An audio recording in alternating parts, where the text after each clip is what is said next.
Thugs don't get to sue cops. Officer Jake Warren's boot comes down on the photograph. Memorial Park. Morning joggers freeze. A woman with a stroller stops. 15 people watching. Sir, you need Nobody to calm helps. down. I Grant understand Price is you're face upset, down on the but we need to walkway, handle this hands peacefully. zip-tied, You 64 have the years right to old. remain silent. Warren's knee Anything digs you into his say spine. can and will be Warren used grinds against his you in a heel. court of The law. glass frame shatters. The understand. image tears. He picks up pieces and drops them onto Grant's silver hair like confetti. "You hear me, old man?" Warren grabs Grant's collar, jerks his head up, their faces inches apart. "Papers don't change anything." Documents scatter across the grass, official seals, legal stamps, evidence Warren doesn't understand yet. Warren spits, not on the ground, on Grant's cheek. This is how the real world works. Torres shifts behind him. Her hand drops from her holster. She doesn't intervene. Grant closes his eyes. 2 years of preparation. Destroyed in 30 seconds. A phone comes up. Then another. Then 5 more. College students. Business people cutting through the park. A mom with a stroller. They all point their cameras at the scene on the Memorial Park walkway. Nobody steps forward. Nobody says stop. They just record. Warren doesn't notice. He's rifling through papers scattered around Grant's body. White sheets against green grass. Official letterhead catching morning light. Warren picks one up, squints, his face changes. "Torres, look at this." Officer Torres reads over his shoulder. Her hand drops from her holster. The paper says Price v. City Police Department. Below that, Federal Civil Rights Action. Below that, United States District Court seal. Warren's jaw tightens. He was actually going to... A patrol car screeches up. Door flies open. Officer Trent Hobbs steps out, 34 years old, 8 years on the force. He walks toward the scene with confidence, someone who's done this 100 times. Then he sees the papers. His eyes land on one page, the defendant list. His name is third. Hobbs stops walking, his face drains white, his body cam, red light blinking, captures the exact moment recognition hits. Warren looks up. "Hobbs, you know this guy?" Hobbs opens his mouth, closes it. His eyes dart from paper to Grant's face, back to the paper. His hands shake. Hobbs swallows. Do you know him or not?" "No, too fast, too sharp. Never seen him." But his voice cracks, and his body cam keeps recording. Across the street, inside a sedan with tinted windows, Roy Drake sits with his phone aimed at the scene. 52 years old, former detective. He quit 2 years ago over something most people don't know about. He's been waiting for this morning. Waiting for Grant to make his move. Waiting to document what happens when someone seeks justice from the people who destroyed him. Roy's finger hovers over one name. Eve Reed. His thumb presses send. The video uploads. 3 minutes, 40 seconds, every angle, every word, every frame of Hobbs's face when he saw that defendant list. Across town, journalist Eve Reed's phone buzzes. She opens the message, watches the video once, then again. Her fingers fly across her keyboard. The story she's been holding for 2 months, the one scheduled to publish at 3 this afternoon, just became breaking news. She hits publish now, 15 minutes earlier. Grant Price stands in his kitchen. Small house, working-class neighborhood, the kind of place where people know each other's names and wave from their porches. He picks up the manila envelope from the counter. 320 pages inside. Every page represents a day of work, a night he couldn't sleep, a moment he had to stop because the grief became too heavy. 2 years of his life in one envelope. He touches his left hand. The wedding ring is still there. Claire's been gone a year now. Heart attack, the doctor said, but Grant knows the truth. You can die from a broken heart. He watched it happen. Watched his wife fade after they buried their son. He closes his eyes, whispers 4 words. For Ian, for Claire. The walk to the police station is exactly 1.3 miles. Grant measured it, planned it. He leaves at 8:45, arrives at 9:30, filing office opens at 10. Plenty of time. He doesn't drive because he wants to feel every step, wants to remember this morning for the rest of his life. The morning he finally did something. The morning he stopped being a victim and became a fighter. Underscore, underscore, underscore, underscore, underscore, underscore, underscore, underscore, underscore, underscore, underscore, underscore, underscore, underscore, underscore, underscore. 3 blocks away, Judith Brennan stands at her kitchen window. White woman. 58 years old. She's lived in this neighborhood for 30 years and hates what it's become. Too many of them, she thinks. Moving in, changing things. She watches Grant walk past her house. Tall black man, gray hair, walking with purpose, carrying something. She picks up her phone, dials 911. The operator answers. 911, what's your emergency? There's a suspicious man walking through the neighborhood. Judith keeps her voice calm, concerned citizen. He's black, older, but he's got this look, you know, aggressive, like he's looking for something. Ma'am, is he threatening anyone? He's carrying something.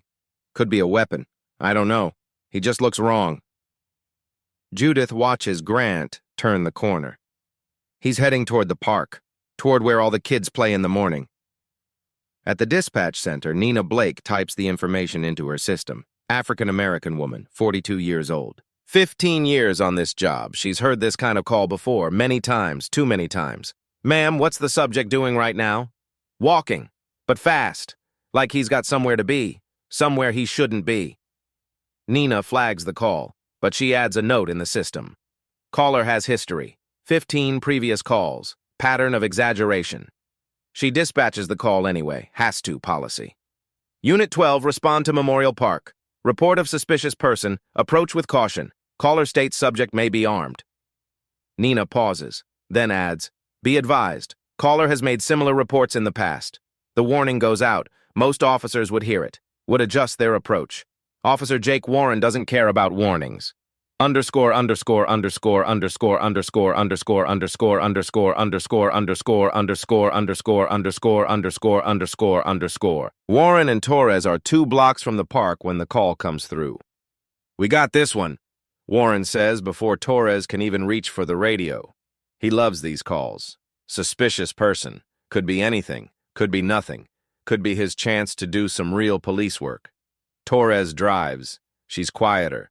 31 years old, 6 years on the force. She became a cop to help people. Some days she wonders if she's doing that. Most days, she knows she isn't. They pull into the park. Warren spots Grant immediately. Older black man, gray hair, button-up shirt, slacks, carrying a manila envelope like he's going to a business meeting. That's him, Warren says. Torres looks. He's just walking. Dispatch said suspicious. Dispatch also said the caller has a history. Warren's already opening his door. Let's check him out. They approach on foot, hands near their holsters. Warren in front, Torres 3 steps behind. Grant sees them coming. He stops, doesn't run, doesn't panic. Just stops and waits. That's what innocent people do, Torres thinks. Guilty people run. Warren doesn't think that way. Sir, stop right there! Warren's voice carries across the park. Joggers turn their heads. The morning crowd starts to notice. Grant stops. He was already stopped, but he makes it clear. Hands visible. Envelope in his right hand, left hand open at his side. Good morning, officers. Grant's voice is calm, measured, the voice of someone who's been in command. Is there a problem? We got a call about a suspicious person. Warren steps closer. What are you doing here? Walking to the police station. I have documents to file. Documents? Warren's eyes narrow. What kind of documents? Legal documents. I'm exercising my right to petition the court. Torres watches Grant's body language. No tension, no aggression, just an older man trying to explain himself. Warren sees something different. I need to see some ID. Of course. Grant shifts the envelope to his left hand. My wallet is in my back right pocket. I'm going to reach for it slowly. Keep your hands where I can see them. I am. I'm just reaching for... I said hands. Grant freezes, his hand halfway to his pocket. His eyes lock on Warren's face. Torres steps forward. Jake, he's complying. He's just getting his... Back off, Torres! Warren's hand moves to his gun, not drawing, just touching. Sir, I need you to get on the ground now. Officer, I'm a retired... On the ground. The envelope slips from Grant's hand. Papers start to slide out. Official documents, court seals, things that matter. Grant starts to lower himself. Knees first, trying to comply, trying not to escalate. Warren doesn't wait for him to finish. The tackle comes from the side. Warren's shoulder drives into Grant's ribs. They both go down. Grant's face hits the concrete walkway. The envelope explodes. 320 pages scatter across grass and pavement. Torres doesn't move. Doesn't help. She just stands there watching as Warren wrenches Grant's arms behind his back. The zip ties come out. Warren pulls them tight, too tight. Grant's wrists turn red immediately. "You don't move unless I tell you to move. You understand?" Grant doesn't answer. His cheek is pressed against concrete. Blood runs from his split lip. Warren's knee presses into Grant's spine. "I asked you a question." "I understand." Torres looks at the papers scattered everywhere. One lands near her feet. She sees the header, United States District Court. She looks at Grant, then at Warren. Her body cam is recording everything. She doesn't turn it off, but she doesn't stop Warren either. Grant's wallet lies 3 feet away. It fell during the tackle. The leather is worn, old. It flipped open when it hit the ground. Inside, visible to anyone who looks, is a military ID card. 4 stars gleam in the morning sun. Torres sees it. Her hand drops from her holster. "Jake." Warren still pressing his knee into Grant's back. "What?" Torres points at the wallet. Warren looks, sees the ID, sees the stars. His face doesn't change. "So what? IDs can be fake. Anyone can print this stuff." He grinds his knee harder. Warren's hands move fast, searching pockets, pulling out everything: wallet, reading glasses, keys, a small photograph, laminated, edges worn from being touched. Warren holds up the wallet, flips it open. Military ID, Pentagon access card, driver's license. These could be fake. Warren tosses the wallet aside. Torres picks it up, studies the military ID. The hologram shifts in the light. Official seal, security features. "Jake, this looks real." "Everything looks real until you check it." Warren picks up the photograph. Army dress uniform. A young man smiling. Captain's bars on his shoulders. "Who's this? Your boyfriend?" Grant's breathing changes. First crack in his composure. Warren drops the photo. It lands face up next to Grant's head. A third patrol car pulls up. Sergeant Luis Vega steps out. 45 years old. 20 years on the force. Iraq veteran, 2 tours. Vega takes in the scene. Elderly black man face down. Papers everywhere. "What do we have?" Warren stands. "Suspicious person. Possible weapon. Subject refused to comply." Vega looks around. No weapon visible. Just papers and an old man in zip ties. "Where's the weapon?" "He reached for something." Torres speaks quietly. "His wallet." Vega picks up the photograph near Grant's head. Studies it. "Who's this?" Grant's eyes don't leave the photo. "My son." "He military?" "Army Ranger, combat medic, 3 tours." "Where is he now?" Grant's voice stays steady, but something breaks underneath. "Dead. 2 years ago. This department killed him." The words hang. Vega looks at Torres, at Warren, back at Grant. "What's your name, sir?" "Grant Price, Major General, retired." Another patrol car screeches up. Door opens fast. Trent Hobbs steps out. He walks toward them with confidence. Just another call. Then he sees the papers. His eyes catch white sheets with official letterhead. Court seals, 1 page face up, clear, defendant list. His name is there, 3rd from the top. Hobbs stops walking. His face drains white. His body cam, red light blinking, captures everything. The exact moment his eyes find that page, the exact moment his hands start shaking, Torres notices. "Hobbs, you okay?" Hobbs looks at Grant's face. Recognition floods him. He knows that face, older version of a face he's seen before, in photographs, in nightmares. "Hobbs?" Vega's voice sharp.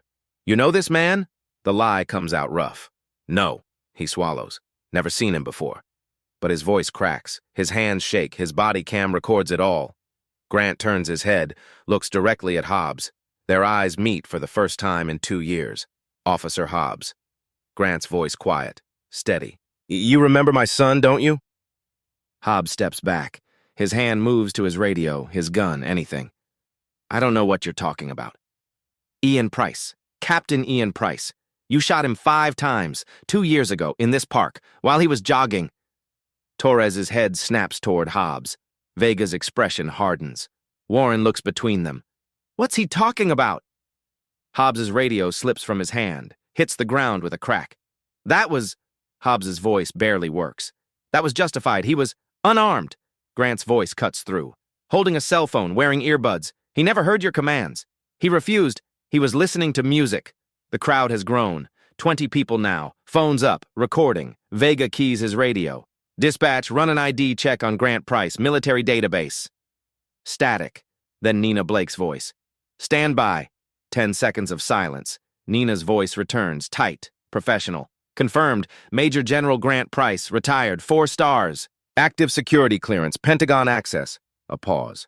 Sergeant Vega, he filed multiple information requests 2 years ago about an officer-involved shooting, victim name Ian Price.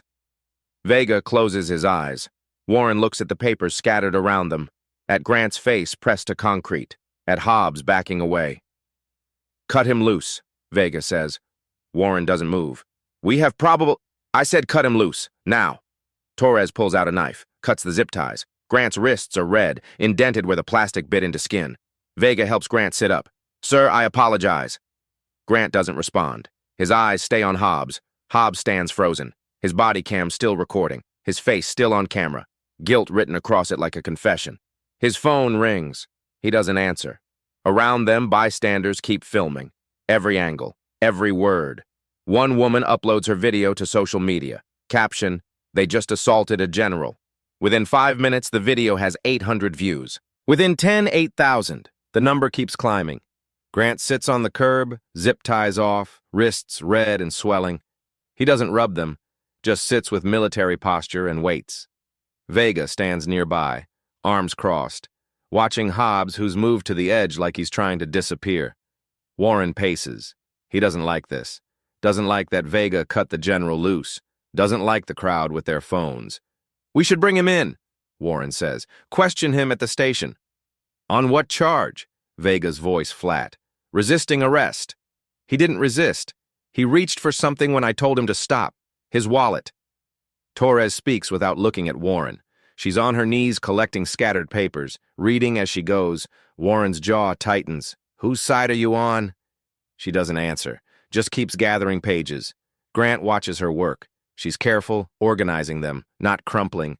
She reads a fragment. Her expression changes. The paper says, pattern of excessive force, 12 incidents in 5 years, all victims African American or Latino, 0 disciplinary actions.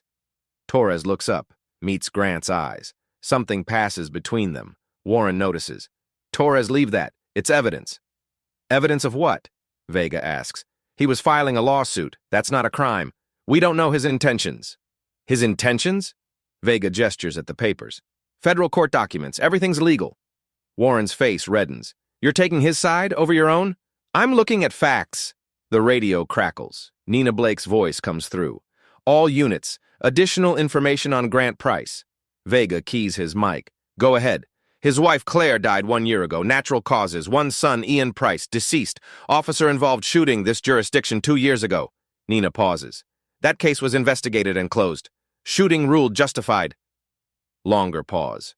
But General Price has been filing Freedom of Information requests for 23 months. Body cam footage, radio transcripts, witness statements. Everything we have. Vega looks at Grant. 2 years of planning? Grant nods. Every document, every witness statement, every lie your department told about my son. Hobbs makes a sound. Between a cough and a gasp, Warren turns on him. What's your problem? Nothing. Hobbs won't meet his eyes. You look sick. I'm fine. But he's not. Hands shaking, face pale, body cam recording everything, his panic, his lies, his guilt. Torres stands. She's collected maybe 40 pages. She walks to Grant, hands them over. Sir, these are yours. Warren steps forward. Torres, what are you... Returning his property. She looks at Warren, direct, challenging. Serve and protect, right? The words land like a slap. Grant takes the papers. Thank you, Officer Torres. She nods, then pulls out her phone. Takes photos of several pages. Her personal phone. Warren sees it. What are you doing? My job. Your job is backing up fellow officers. My job is upholding the law. Torres's voice calm, steel underneath. That's what I swore. The crowd has grown. Maybe 30 people, some recording, some watching. An elderly white woman steps forward. Why are you treating him like this? He's an old man. He wasn't doing anything. Warren rounds on her. Ma'am, step back. I will not. I saw everything. You attacked him. He was just walking. Step back or I'll cite you for obstruction. A young black man speaks up. We all saw it. You jumped him for no reason. Other voices join, agreeing, supporting, the crowd united, witnessing, refusing silence. Warren reaches for his radio. We need crowd control. Vega grabs Warren's shoulder. Stand down. They're interfering. They're exercising rights. They're not interfering. Vega keys his radio. Dispatch, cancel that request. Warren jerks away. You're making a mistake. Maybe, but it's mine. Hobbs pulls out his phone. Text from unknown number. You're going viral. Check Twitter. He opens the app. Videos flood his feed. Same scene. 8 angles. Thousands of comments. Cop assaults elderly veteran. This is disgusting. Someone ID these officers. Hobbs drops the phone. Screen cracks. Torres picks it up, hands it back. You okay? Yeah. You don't look okay. I'm fine. That's Ian Price's father, isn't it? The one you shot. Hobbs doesn't answer. It is. Torres's voice drops. I remember that case. Academy used it as an example. Showed us the official report. Then you know it was justified. I know what the report said. Torres looks at Grant. Reports can say anything. She walks away. Grant gathers the papers Torres returned, some torn, some with boot prints, but readable, usable. He organizes them carefully. Military precision, everything in order. Vega approaches. Where were you headed? Police station. Federal Courthouse branch office. Opens at 10. Vega checks his watch. 9:48. I still have time. You're bleeding. Might want to clean up. Grant touches his lip. Fingers come away red. I've bled before. I'll file first. Vega nods, respect in his expression. Need an escort? No, thank you. For what it's worth, I'm sorry about your son. Grant looks at him, really looks, sees real regret. Were you involved in the investigation? No, on leave when it happened. Case was closed when I returned. Did you read the file? Vega hesitates, nods. Did it seem right to you? Another hesitation. No, it didn't. But you didn't say anything. No. Vega's voice heavy. That's on me. Grant stands. Knees protest, wrists throb, but he stands straight, military bearing. You can fix that, starting today. He picks up his envelope. Maybe a third of pages recovered. Rest scattered, lost. 2 years of work damaged, but not destroyed. Grant starts walking, same direction as before, toward the station. The crowd parts. Someone claps, others join. Not everyone, but enough. Behind him, Warren mutters. This isn't over. Torres hears. Jake, let it go. Let it go. He made us look like idiots. We made ourselves look like idiots. He was just walking. Warren's face reddens. You're done! I'm writing you up. For what? Insubordination. Failure to support fellow officers. Torres steps closer, eye to eye. Do it. Put it in writing. I'll attach the body cam footage. Let's see who comes out better. Warren walks to his patrol car. Torres pulls out her phone, scrolls through photos of lawsuit pages, evidence, documentation, insurance. Her career might be over after today, but her conscience will be clean. Across the street, Roy Drake starts his engine. He's got everything, every angle, every word, every moment of Hobbs's panic. He texts Eve Reed. More footage coming. A response immediate. Send everything. Story goes live in 8 minutes. Roy pulls into traffic, follows Grant at a distance. Protection. Documentation. Witness. The promise he made 2 years ago when he quit over Ian's death. Today, he keeps that promise. Chief Diane Cole's phone rings, 3 miles from the park. Tell me you didn't just arrest a 4-star general. The mayor's voice sharp, angry. Tell me you didn't assault him while he's filing a federal lawsuit. Cole's stomach drops. How do you... Twitter. 8 videos, 12,000 views in 10 minutes. The mayor breathing hard. Fix this, now. The line goes dead. Cole calls her city attorney. Max Stone answers immediately. I'm watching the videos, Stone says. This is bad, Diane. Pentagon gets involved bad. DOJ investigation bad. Career-ending bad. I'm 2 minutes out. Do not let him talk to media. Do not let anyone see those lawsuit papers. Make this disappear. Cole hangs up. Her hands grip the wheel. Knuckles white. Across town, journalist Eve Reed watches Roy Drake's video for the 3rd time. She's seen the other angles, the bystander footage, the phone videos, but Roy's is different. Professional. He captured everything. The tackle, the boot, Warren's face, Torres' hesitation, Hobbs' panic. Especially Hobbs' panic. Eve's story has been ready for 2 months, scheduled for 3 this afternoon, carefully timed, carefully sourced. But this changes everything, she calls her editor. Eve, it's not even 10. We're publishing now, the Price story, all of it. What, we agreed on 3. He just got assaulted. Filing his lawsuit on video, multiple angles. Eve's fingers flying across keyboard. If we wait, someone else breaks it first. Silence. Then, how fast? 10 minutes.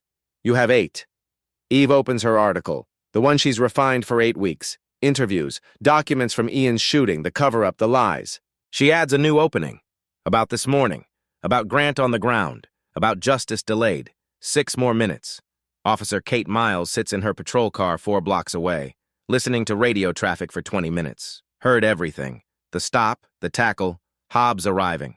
She was there 2 years ago, when Ian died.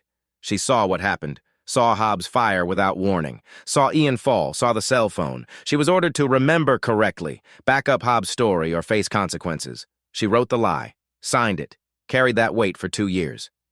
Kate reaches into her glove box, pulls out a USB drive, small, black. On it, her real testimony, recorded 8 months ago with Grant Price. Everything she saw, everything she was ordered to lie about. She was going to wait, let lawyers handle it, stay anonymous, but hearing Grant's name on the radio, hearing him face down, hearing Hobbs lie again, Kate can't wait. She starts her engine, heads toward Memorial Park. The USB drive sits on her passenger seat. 2 years of silence. Today, that ends. In Washington, D.C., at the Department of Defense, a junior officer notices an alert.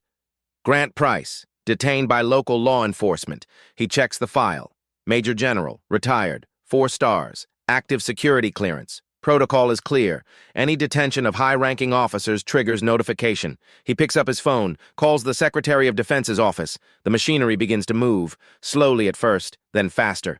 Chief Diane Cole's SUV screeches into the park. She steps out, takes in the scene. Crowd of 30, phones out. Grant Price on the curb, blood on his face, papers scattered. Cole walks to Vega. Brief me. Vega does. The 911 call. The stop, the tackle, the ID, Grant's son, the lawsuit. Cole's jaw tightens. She turns to Grant. General Price, I'm Chief Cole. I apologize for what happened. Grant looks at her. Doesn't stand. This is exactly how you operate. My son learned that 2 years ago. Sir, come to the station. We'll sort this out. Am I under arrest? No, but we need to... Then I'll file my lawsuit first. General, please, come inside. We'll talk. Cole's voice measured. File your paperwork after... Grant studies her, sees the calculation. Will Officer Hobbs be there, since he killed my son? The crowd goes silent. Cole's expression hardens. That case was investigated. The shooting was justified. By your department, investigating itself. Grant stands slowly. 2 years building a federal case. I have evidence, witnesses, documents. Grant picks up his envelope. And video of your officers assaulting me. Cole's phone buzzes. Text from Mayor. Handle this. General, come inside voluntarily. On what grounds? We need a statement. My statement is on body cameras, 4 angles. Max Stone arrives, city attorney, expensive suit. Chief, a word. They step aside. Contain this, Stone says. Get him inside. He won't come. Make him. On what charge? He's a general who got assaulted. Stone runs his hand through hair. What's in the lawsuit? Civil rights violations, wrongful death, conspiracy. Cole's voice tight. How bad is the evidence? Haven't seen it. Get those papers. Cole walks back. General Price, come with me. Am I under arrest? This is a lawful order. Based on what? I'm the victim. Stone steps forward. Sir, I'm Max Stone, city attorney. We just want to talk.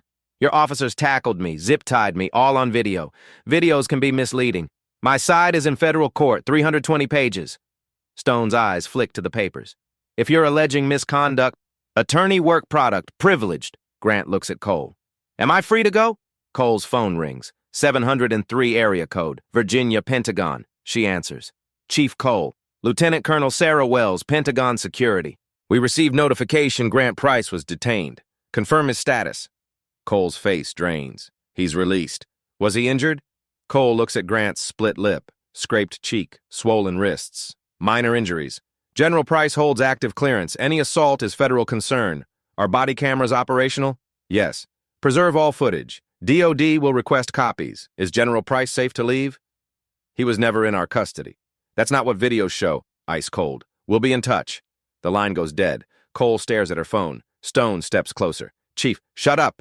Grant adjusts his envelope. Everything in order. Am I free to go? Cole nods. Grant turns, walks away. Toward the station. The crowd parts. Some applaud. Warren stands by his car, face red, fists clenched. Torres watches Grant walk, her hand on the phone in her pocket. Photos of lawsuit pages. Hobbs leans against his car, head down, body cam recording. Vega approaches Cole. "What do you need?" Cole watches Grant's back. Straight, proud, unbroken. "A miracle! We just assaulted a 4-star general on camera, and the Pentagon knows." Stone's phone buzzes. He looks, goes pale. "Story just dropped. Eve Reed." He holds up his phone.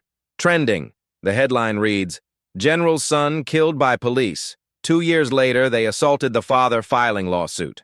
Below it, Roy Drake's video.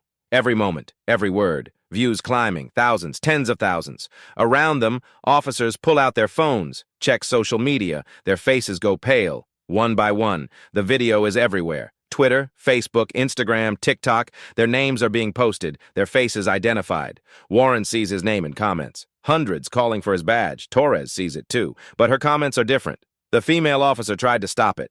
She returned his papers. She has a conscience. Hobbs sees his name. Sees comments connecting him to Ian Price's shooting 2 years ago. Sees people digging up old articles, old reports. Sees his past catching up. Stone grabs Cole's arm. "We need to get ahead of this. Press conference, apology, suspension pending investigation." Suspension of who?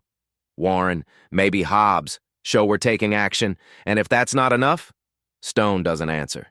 Because they both know the truth. Nothing will be enough. The damage is done. Cole watches Grant disappear around a corner, still walking, still heading to that courthouse, still going to file his lawsuit. And now he has even more evidence than when he started. Grant walks 3 blocks before he stops, legs shaking, adrenaline wearing off. He sits on a public bench, outside police jurisdiction, safe. He opens the envelope, counts pages, 120 left, out of 320, 2/3 lost, scattered, trampled, gone. But the core documents survived, evidence summaries, witness list, legal arguments, everything he needs. Grant checks his watch, 10:48. Filing office opens at 11, 12 minutes. He touches his lip, still bleeding. His wrists throb, his ribs ache from the tackle. 64 years old, 4 stars. This morning he was face down on concrete like a criminal, but he's still here, still fighting. Someone sits next to him. Grant looks up, Eve Reed, journalist. He recognizes her from phone interviews. "General Price, I'm publishing now, not at 3. Grant nods. "Good. I added this morning, the assault, the videos." She pauses. "It's viral. 50,000 shares in 20 minutes. How many saw it? 500,000 by now, maybe more by noon." Grant closes his eyes. 500,000 witnesses. "The story includes everything," Eve continues. "Ian's shooting, the cover-up, the texts, the pattern." She hesitates. People are angry. Good. Some want protests. They want the officers arrested. I want accountability. Through the system. The legal way. Eve nods, studies his face. "Are you okay?" "After I file." Grant's phone buzzes. Text from Roy Drake. "Kate Miles coming. She has Ian's audio. Real recording. FBI authenticated. Bringing it to you." Grant stares at the message. Ian's audio. The fitness tracker. Proof that Hobbs lied. He's had the recording for 6 months. Kept it secret. Saved for court. Now Kate brings her testimony. Inside witness. Saw everything. Ordered to lie. The pieces falling into place. Grant looks at Eve. "How long until your story peaks? Another hour? Maybe 2? Perfect." Grant stands. Knees protest but hold. "In 1 hour I'll have filed. The real fight begins." He walks toward the courthouse. The crowd from the park follows at a distance. Not threatening, just present. Witnessing. Phones still out, still recording. Grant isn't alone anymore. Ahead, Kate Miles's patrol car pulls to the curb. She steps out. USB drive in her hand. Roy Drake parks across the street. Camera ready. Eve Reed walks beside Grant. Notebook open. They converge, all of them, moving toward the same goal. Justice. Kate Miles reaches Grant first. Full uniform, badge gleaming, hands shaking as she holds out the USB drive. "General Price, I'm Officer Kate Miles. I was there 2 years ago, when your son died." Grant takes the drive, small, black, weighs nothing, contains everything. "I saw what really happened. I was ordered to lie in my statement, told I'd lose my job if I testified truthfully." Tears stream down her face. "I'm sorry. I should have spoken up then. I'm speaking up now." Grant closes his fist around the drive. "Thank you."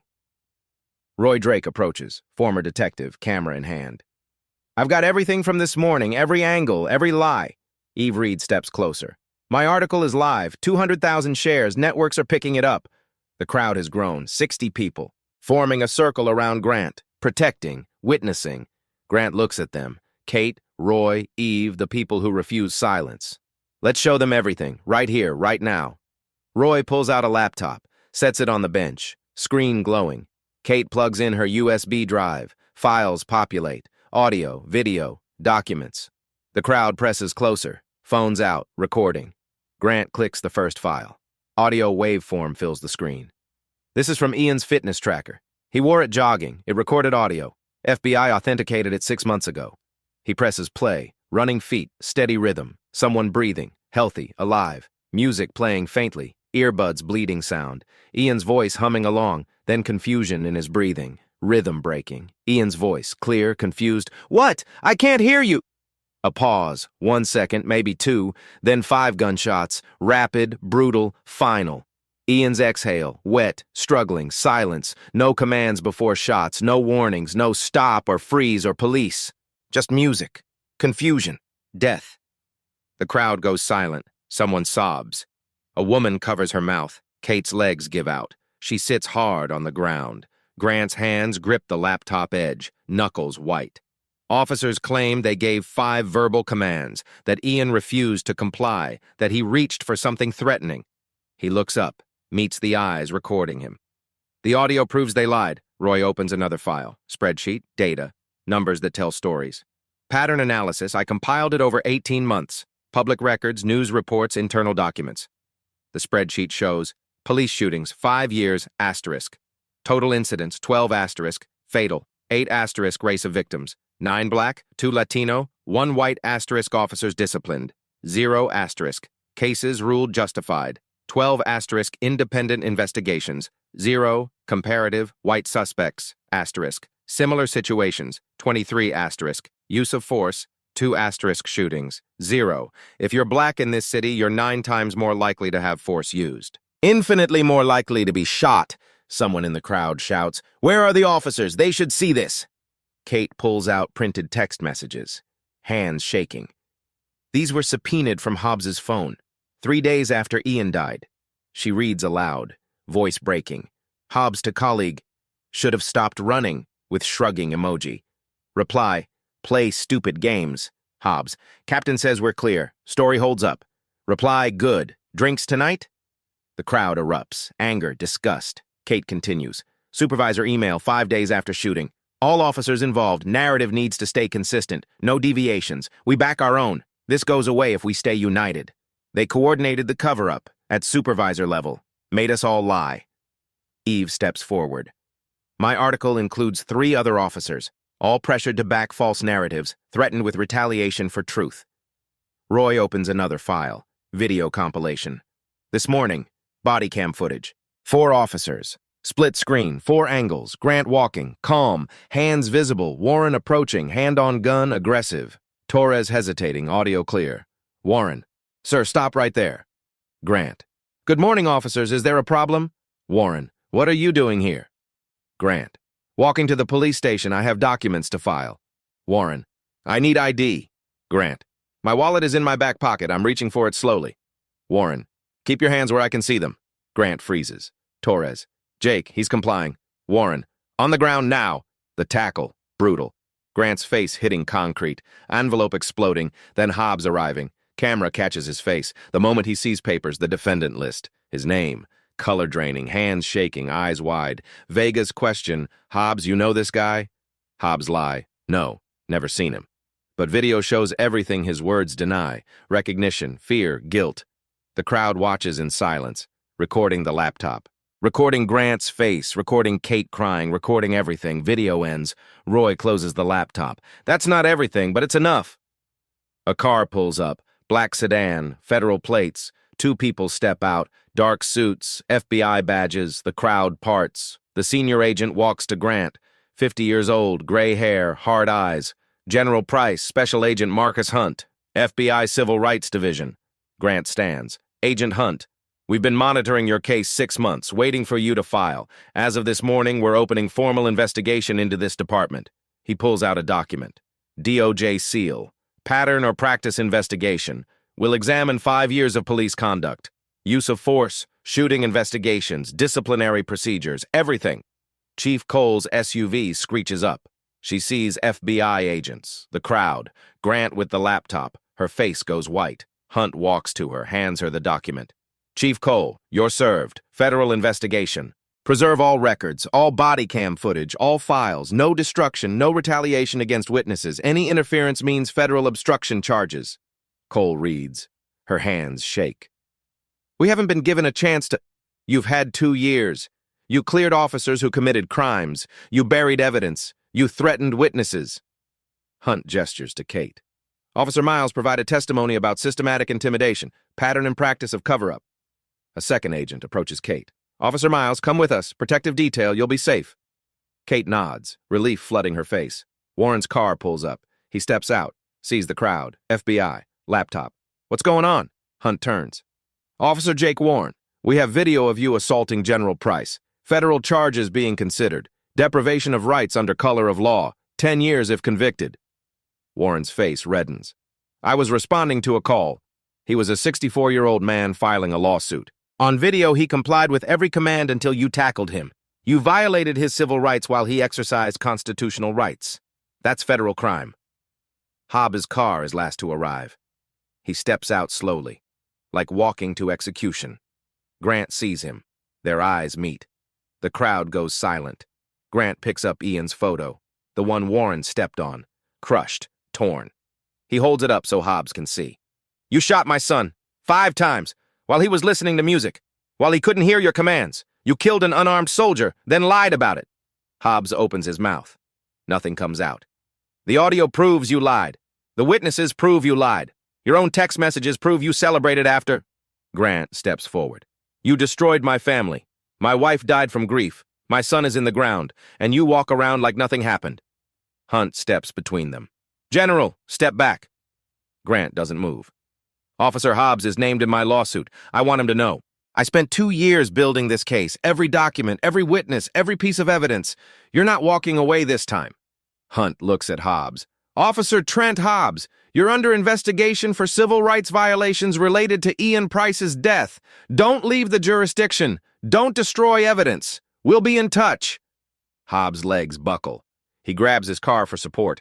Cole watches her department implode, live, on camera. 60 phones recording. Max Stone arrives, sees FBI, sees the document. His face goes gray. Diane, don't say anything. It's over, isn't it? Stone doesn't answer. Grant's phone buzzes. Text from courthouse. Your filing has been received and docketed. Case number assigned. Grant reads it twice. 2 years of work, 320 pages. Now officially federal case. He looks at the crowd. At Kate, Roy, Eve, FBI agents. His son's crumpled photo. It's done. Ian, it's done. The crowd erupts, cheering, applause, some crying. Grant doesn't celebrate, just stands there, exhausted, victorious, broken, whole. Justice isn't sweet. It's bitter and hard-won and too late. But it comes. Within 2 hours, the dominoes fall. Officer Jake Warren, suspended without pay. Criminal investigation opened. Officer Trent Hobbs, suspended without pay. Civil rights violations, federal indictment coming. Chief Diane Cole, administrative leave. Mayor calls emergency meeting. FBI seizes department records, body cameras, personnel files, everything. The machinery of justice moves with brutal efficiency. Grant walks into the federal courthouse at 11:30. Filing office on 2nd floor. Quiet. Professional. He hands over his envelope. 120 pages. All that survived. The clerk takes it, types, stamps, assigns case number. Your filing is complete, General Price. Grant nods. 2 years of work. Finally official. Outside, the crowd waits. 200 people now. News vans, reporters, cameras. Grant looks at them, at cameras, at people who witnessed. My name is Grant Price, retired general, father, widower. This morning I came to file a lawsuit for my son, Ian Price, killed by Officer Trent Hobbs 2 years ago. Ian was unarmed, jogging, listening to music. He never heard commands officers claim they gave. The audio proves that. He pauses. This morning I was assaulted by the same department that killed my son, tackled, zip-tied, face pressed to concrete while exercising my constitutional right. His voice stays level. But I'm still here. I filed my lawsuit. FBI is investigating. The truth is coming out. A reporter shouts. What do you want to happen? Accountability. Through the legal system. Not revenge. Reform. A system where no other father fights 2 years for justice. Where no mother dies from grief because her son was killed and nobody cared. Another reporter. Do you think you'll win? I've already won. Truth is public, evidence preserved. Cover-up exposed. My son's name is cleared. That's all I wanted. He walks away. The crowd parts. Roy Drake follows, still filming. 48 hours later, Memorial Park fills with 800 people. A vigil for Ian Price, veterans in uniform, community members, families who lost loved ones to police violence. Ian's photo enlarged on screen. Army Ranger, 28 years old, smiling, candles, flowers, signs, Grant speaks, voice breaks.